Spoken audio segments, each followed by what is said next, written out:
They are at the start of their journey, they think outside the box, and they often come up with bright ideas. Their projects are innovative, they are a new generation of business people, and their distinguishing features are creativity and enthusiasm. This is the world of startups, the program about IT developers and the industry of startups.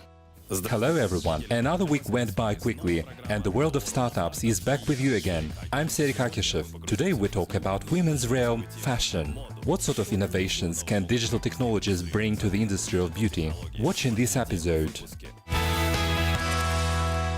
A pop-up store is a creative solution for fashion startups. A new world trend becomes a tradition in Kazakhstan. Get your business started. Why are fashion franchises attractive, and which world and local brands have succeeded in the Kazakhstani market? The global movement PechaKucha, which includes more than 750 cities around the world, is now in Kazakhstan. A startup movement is now in the fashion industry. Pop-up stores are becoming popular in this section of business. In Almaty, for the first time, a pop-up store opened in the winter last year. Today, the term pop-up store is becoming usual among fashion designers. What is it, and why it has gained popularity? Find out in the Trends feature.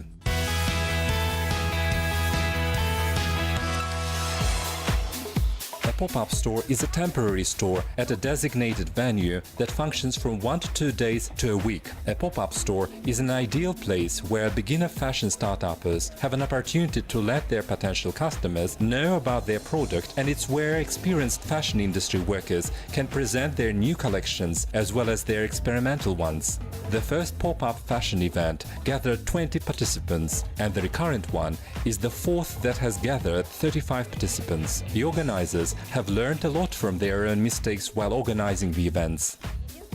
We decided to take a risk once and experiment. We organized the third pop-up store in the Sentai Mall. We had about 600 to 700 square meters. The event lasted for 1 month, and afterwards we came to conclusion that our customers prefer events that combine both a party and sales.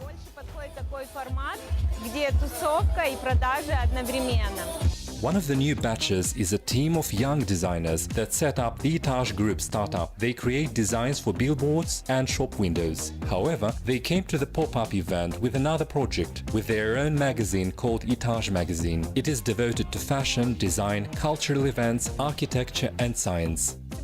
Today we're having an opening ceremony, and it's the first day of the sales at the pop-up store. We didn't expect such a turnover. Almost every copy of the magazine has been sold out. Tomorrow we have day 2. From Monday we start sales at the Sentai Gourmet and around the whole city basically. We've been waiting for this magazine for a long time. We're all excited about it. You could tell from the number of the event visitors that the pop-up store is becoming popular. When it was held for the first time, it was visited by 500 people, and with each subsequent event there are more and more visitors. What makes the Almaty pop-up store interesting? It's a nice place, it has a good atmosphere, people come here to socialize. The venue is an ideal place to meet with friends. It's a wonderful place to refuel energy. You can meet interesting people here. I feel like presenting my brand with my potential customers, potential clients. I want to let the people know about myself here. The event is prestigious to participate, and I think it's an ideal one to make a good start. Even Milan and Paris cannot boast so many brand names as the capital cities of the CIS countries, says the famous Kazakhstani fashion expert Lilia Rak. However, only a very small group in this industry enjoys the benefits of the good choice. We talked to the expert with the experience of 17 years about the prospects of fashion startups in Kazakhstan. A lot of new designers are winning a reputation as talented ones. You cannot always be obsessed with Dolce & Gabbana, Gucci and Valentino. Famous brands may not always keep up with the time. I mean, people in this industry at such a level may have been resting on their laurels, and people are tired of these brands. People want fresh trends, and these awaited tendencies are occupying their niches. Fashion startups are facing the problem of the absence of fashion culture in the regions that would form people's tastes and would encourage them to go shopping for good stylish clothes. Lilia Rak thinks that shopping for bright and stylish clothes at least twice a week should become a normal practice. Only then fashion and style will be in people's blood, and later, in one generation, in their genes. Even homeless people in Europe are well dressed. Here in Kazakhstan, people with good steady incomes think, for some reason, that they cannot afford good clothing. This is wrong. Good stylish clothes are affordable for everyone. The Kazakhstani market is being saturated with the franchises of foreign and local fashion brand names. At the beginning of the year, it was unusual for Kazakhstani customers to see glasses with wooden frames from the Russian brand Woody's in shop windows, but now they have become a must-have of the season, and the franchise of the local children's clothing brand Mimioriki has been bought in Russia and Ukraine. Learn about why the franchise model of business in the fashion industry is so attractive.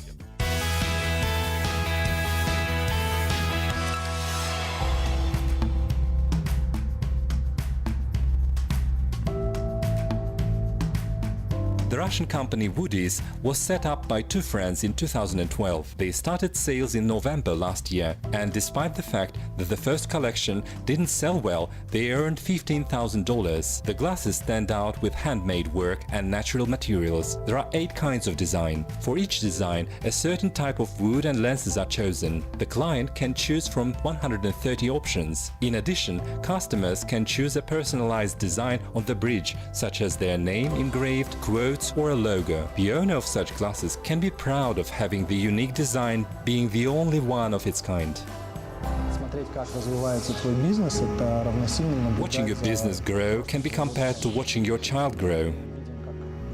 We see it grow, establish and expand. Vitya and I have a dream. We dare to hope to sooner or later have a Woody's shop in every fashion capital of the world.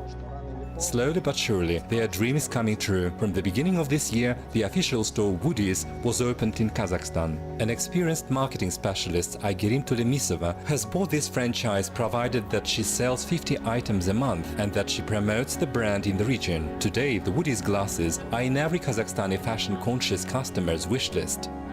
We're becoming popular because we've been recently very active, taking part in many events. We've become the best choice of many of the media sources. We've been very active and took part in the Mercedes Fashion Week, where we closed the show. We try to be in the spotlight all the time. After participating at the Mercedes Fashion Week Almaty, the collection of the Woody's glasses was sold out in just one day. Isn't it a good example of how to promote a franchise brand name? And this is a Kazakhstani children's clothing brand, Mimioriki. It has been given both private sector and state awards, among which there is the Best Franchise, the People's Best Choice and the Golden Prize Altın Sapa. The franchises of Mimioriki have been set up in 15 cities across Kazakhstan, Russia and Ukraine. It is important for the company that the franchises are in keeping with the philosophy of the brand. The reason why the brand has become popular is that it is close to the values I placed in life. It's often called emotional branding. It's when a brand has its character, its own face and proclaims its values, and when the customer chooses the product because it appeals to their values and reflects their beliefs. A franchise model is ideal for those who need a mentor. When selling the rights to represent a brand, the company shares with methods of conducting the business and technology. In its turn, the franchisee takes responsibilities to strictly follow all the requirements of the brand name they represent, as a franchise is a mixture of being self-employed and representing a brand name. Currently, there are more than 400 franchises in Kazakhstan, and the total revenue in this sector exceeds $1 billion a year. Experts predict it will have almost doubled by 2016. Do you know what PechaKucha is? It's a format for presentations that contains 20 slides, each 20 seconds long, to tell the audience about a project, idea or a concept. The first PechaKucha took place in Tokyo in 2003, and today such presentations take place in 750 cities around the world, and Almaty is one of them. The 8th Kazakhstani PechaKucha presentation will be a social project, the Brain Up Festival, that will take place in Almaty this autumn. The event will include an exhibition of innovations, a media forum and an IT battle, as well as other activities for young people. The young organizers of the event are now in search of funding and creative people for the project. So, if you are full of bright ideas and feel like sharing them, to apply, go to the BrainFest website or their page in the social networks. Well, I'm afraid that's all for now. You are more than welcome to leave your comments and suggestions on vk.com and Facebook pages. I'm Serik Akishev. See you next time on Kazakh TV.